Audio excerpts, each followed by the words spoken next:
Welcome foodies! Today I'm beyond excited to share culinary experience from my recent Umrah trip to Saudi Arabia. Tasted these crumbed prawns at a Korean restaurant there and just had to recreate the recipe because the taste and flavors were unforgettable.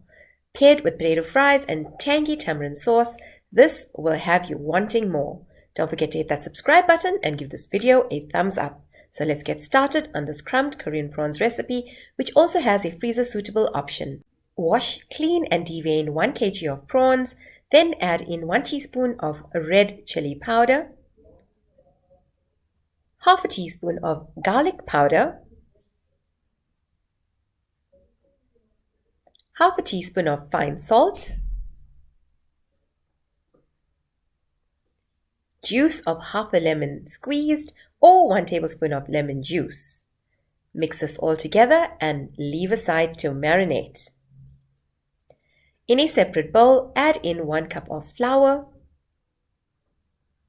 1 teaspoon of red crushed chili powder,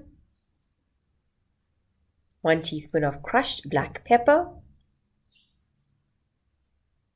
half a teaspoon of fine salt, and mix this all together and leave aside as well. In a third bowl, add 1 egg, and then add in half a cup of water. Beat this and leave aside. You should have all your marinated prawns with your flour mix, egg mix, and a plate of Korean panko breadcrumbs for the next step. Start by taking 1 prawn, coating it in the flour mix, then dipping it into the egg mix, back into the flour mix, and then back into the egg mix again before finishing them off with the panko crumbs coating. Then repeat this process until all the prawns have finished. Once you've coated all the prawns, you can place them in an airtight container and freeze these until you're ready to use them.